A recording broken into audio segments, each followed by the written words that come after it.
जय हिंद दोस्तों।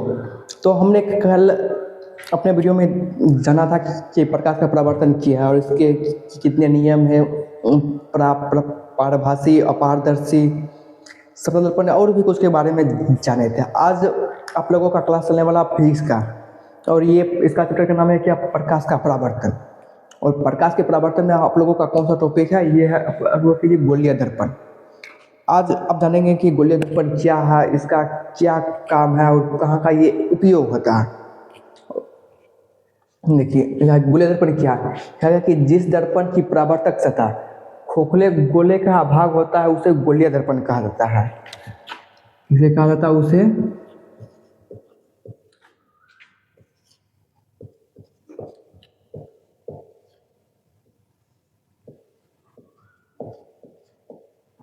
उसे गोलीय दर्पण कहते हैं। क्या है कि जिस दर्पण का परावर्तक सतह खोखले गोले का भाग होता है, यहाँ पे मान लो देख लो कि ये फिगर देगा, ये आप लोगों का क्या है चित्र, इसका गोलीय दर्पण है। क्या है ये गोलीय दर्पण का फिगर है आप लोग का। लिखा है कि जिस दर्पण की परावर्तक सतह खोखले गोले का भाग होता है, ये देख लो ये गोलीय दर्पण हो गया, इसका परावर्तक सतह खोखला गोला है, ये खोखला पूरा अंदर से खोला है, और इसका परावर्तक सतह एक तो अंदर है और दूसरा बाहर है। इसी गोले को हम क्या कहते हैं, गोलीय दर्पण कहते हैं। और इस दर्पण में यहाँ पे कुछ कुछ अवतल दर्पण और उत्तल दर्पण दिया गया। इसका मतलब यहाँ पे ये गोलीय दर्पण का प्रकार हो गया। यहाँ देखिएगा कि इधर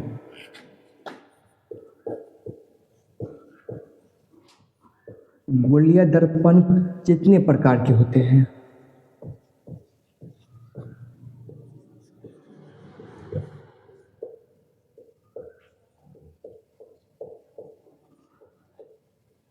तो आप लोगों का उत्तर आएगा कि सर जी गोलीय दर्पण दो प्रकार के होते हैं।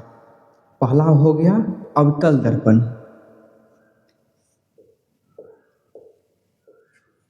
और दूसरा हो गया उत्तल दर्पण।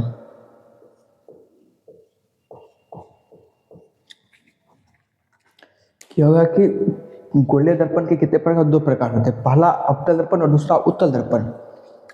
यहाँ पे देख लीजिए अवतल दर्पण क्या है। यहाँ से मान लो ये आधा है, इसको हम डॉट लाइन से मान लेंगे कि मतलब ये आधा हो गया अवतल दर्पण और ये आधा हो गया उत्तल दर्पण।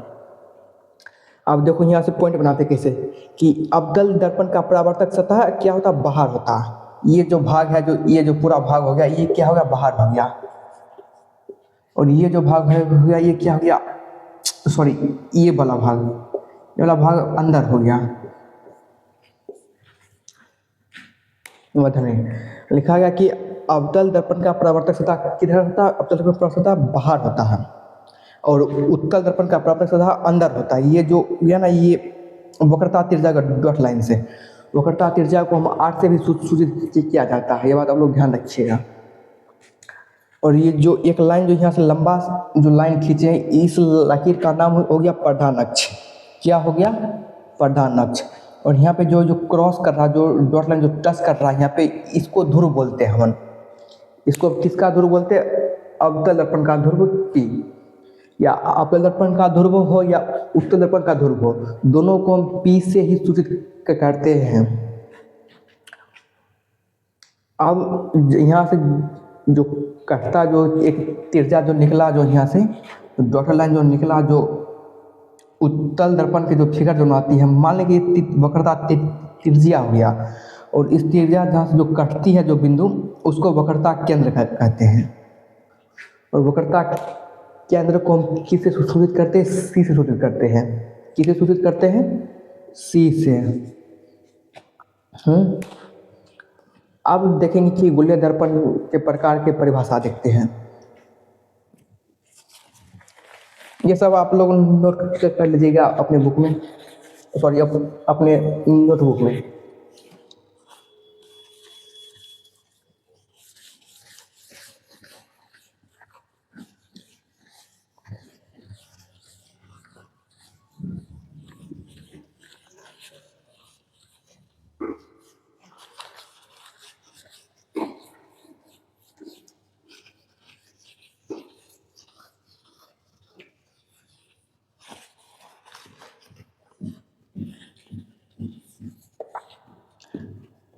यहाँ गोलीय दर्पण के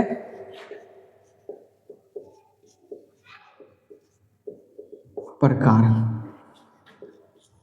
पहला हो गया अवतल दर्पण। क्या हो गया? अवतल दर्पण। आप कहिएगा कि सर जी अवतल दर्पण क्या है?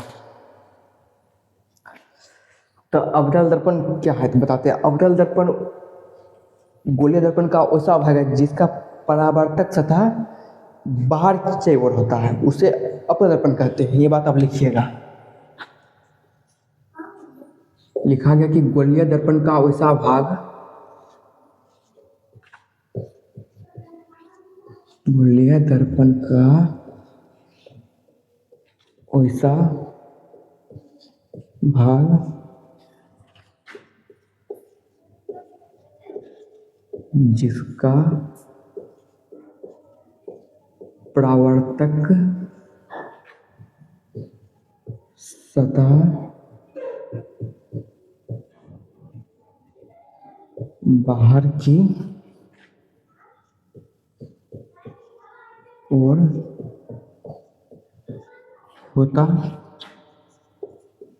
है, उसे गोलीय दर्पण कहते हैं। लिखा गया कि जिस गोलीय दर्पण का भाग जिसका परावर्तक सतह बाहर की ओर होता है, उसे अवतल दर्पण कहते हैं। अब इसका फिगर से आप लोगों को समझाते हैं कि इसको क्यों कहते हैं, इसका अवतल दर्पण इसके बाहर। गोलीय दर्पण को मान लो एक ऐसा फिगर, मान लो ऐसा लकीर बनाना लायक है।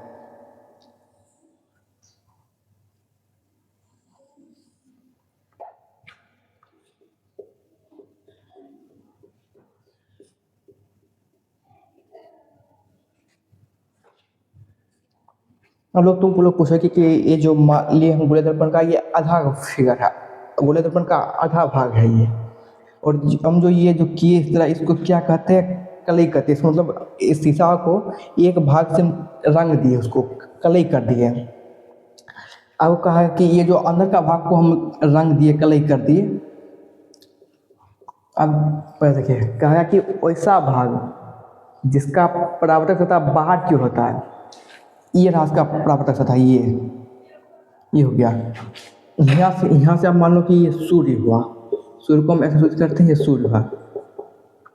अब यहाँ से जो लाइट निकलेगा यहाँ से टकरा करे और यहाँ से ये लौट जाएगा। इस पर अवतल दर्पण पर परावर्तन कुछ इस प्रकार होगा। वह जो सूर्य को प्रकाश जो पड़ेगा यहाँ पे, तो यहाँ से टकरा कर लौट जाएगा उसी माध्यम में। इसी कारण से हम इसको अवतल दर्पण नाम दिया गया है। और इसको ध्रुव कहा गया, ध्रुव P इसको काट रहा, ये कलई हो गया। तो समझे बात को? समझेगा तो यस बोलिएगा जरूर।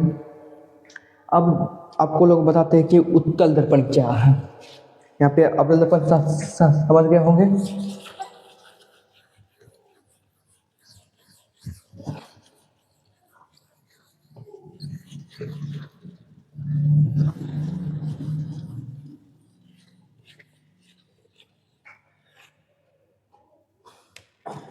हम देखा थे दूसरा नंबर उत्तल दर्पण क्या है। उत्तल दर्पण, इसका परिभाषा लिखिएगा कि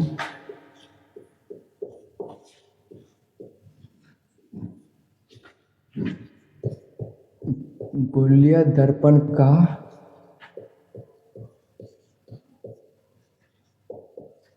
वैसा भाग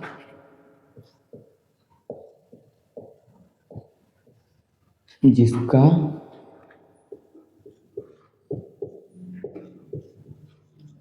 परावर्तक सतह अंदर की ओर होता है, उसे उत्तल दर्पण कहा गया। लिखा है कि गोलीय दर्पण का ऐसा भाग जिसका परावर्तक सतह अंदर की ओर होता है। यहाँ से अभी इसका फिगर बनाते हैं।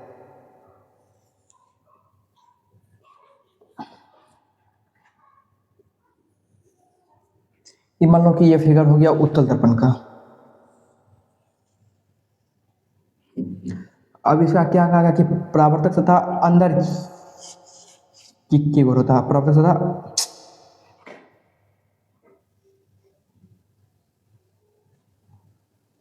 इसको बाहर से हमको क्या करना पड़ेगा, रंगना पड़ेगा। उत्तल दर्पण को हमें बाहर से रंगना पड़ता है, ये बात आप लोग ध्यान रखिएगा। अब कहा गया कि गोलीय दर्पण का ऐसा भाग जिसका परावर्तक तथा अंदर होता है। मतलब यहाँ से हम मान लो कि हम टॉर्च जला रहे हैं। टॉर्च कैसे बना है यार, हम मान लो यहाँ से हम टॉर्च जलाए, यहाँ से रोशनी गया और यहाँ पे परावर्तन होगा। रोशनी यहाँ से टकराया, रोशनी कहाँ टकराया, यहाँ पे मान लो टकराया, और यहाँ से यह रोशनी परावर्तन होगा, यहाँ जो अनंत तक जाएगा रोशनी। इसी को क्या कहते हैं, उत्तल दर्पण कहते हैं। इसी चीज़ को कि गोलीय दर्पण का ऐसा भाग जिसका परावर्तक सतह अंदर की ओर था। मतलब परावर्तक जो जितने भी जो प्रकाश का जब परावर्तन होगा वह गोलीय दर्पण के अंदर होगा, तो उसे उत्तल दर्पण कहा गया। जब परावर्तन दर्पण के बाहर होगा तो उसे अवतल दर्पण कहा जाता है। यह बात आप लोग ध्यान रखिएगा। चलिए आज आप लोगों का सेशन यहीं पे समाप्त करते हैं। जितने भी आप लोगों का क्लास चले हैं अभी तक यूट्यूब पे सारा टेलीग्राम पे मिल जाएगा।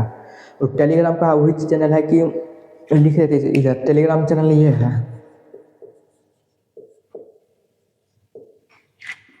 सॉरी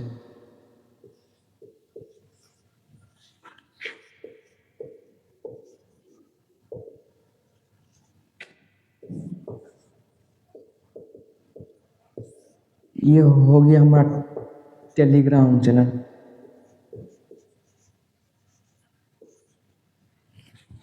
आप टेलीग्राम चैनल पे जाके हमारे सभी क्लास नोट्स देख सकते हैं। पूरा इजी भाषा में दिया गया है।